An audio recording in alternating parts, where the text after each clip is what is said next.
this old guy. And for about the next few months, I'm just playing chess, working out, basketball. There's a violent incident that took place in the prison. So some guys, get into it. Some guy, lost an eye or something like that. So they locked the entire prison down. So now they locked the prison down. And when they lock the prison down, you're in your cell 24 hours a day at that point. The only time that you get out is 3 hours a week to shower, 1 hour, on that split weekday. It might be a Monday, Wednesday, Friday. This is, for them, they say it's necessary because for security purposes, they need to make sure it's an isolated incident as opposed to a riot that's about to, so I get it, right? So I want you to picture this. You're in a cell the size of a pantry closet, right? And there's a toilet there, there's a sink there, there are 2 bunk beds, and literally, I can lay in my bed and my feet can hit the opposite end of the wall and my hand can touch the bars. If I stretch out like that. And I'm 5'10", I ain't 7'2", you know what I mean? So that's what I'm talking about, how tight we're in.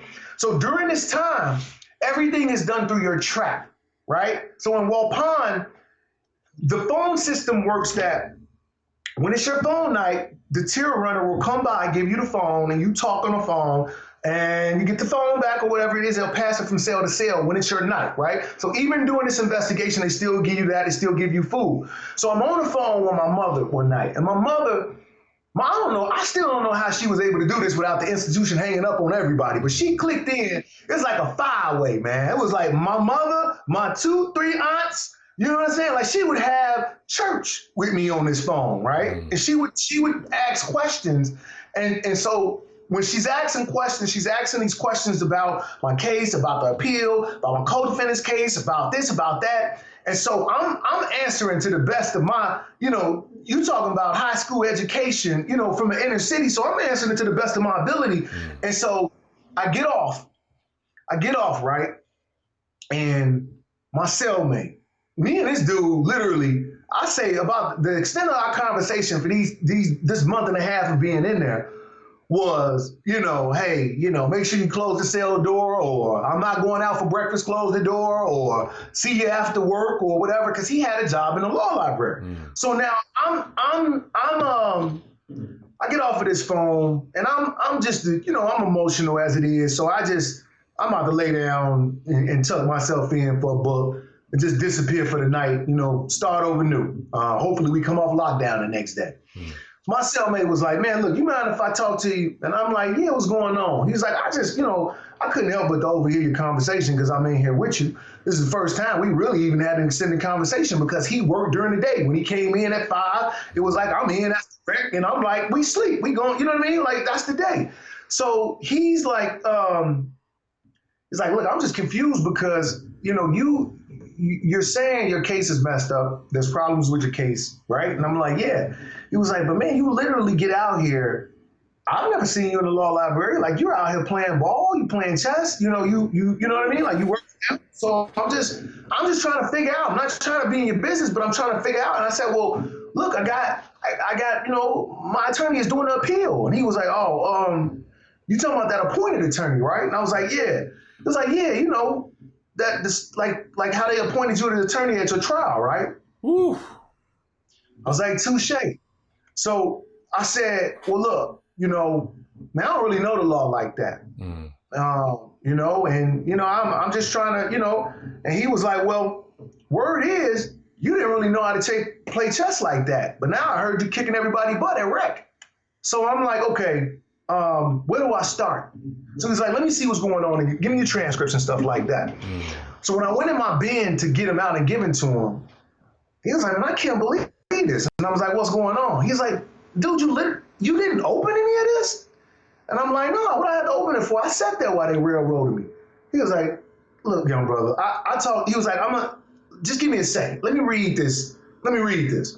So he went through everything. We're still on lockdown, right? Next couple days, he's reading over everything. We're not even really talking about what he's reading. He's just reading, making comments, reading. We come off lockdown like the next day. We come off lockdown. I returned to what I was doing. He took off work. He was just like, man, I just want to talk to you. He's like, look, I went over everything. He's like, everyone comes up to me to help them with their work. And some of these guys know good and well, I can't help them. Can't nobody help them because they know they did it. You're like, you in here for some bull crap. It ain't not one piece of evidence in here. And for a second reading your transcripts, I thought your name was Black Man from Chicago, because that's how many times they referred to you guys as the Black Man from Chicago. So he's pointing out all of these things in my case. And he says, who is Sean DeMaine? And I'm like, I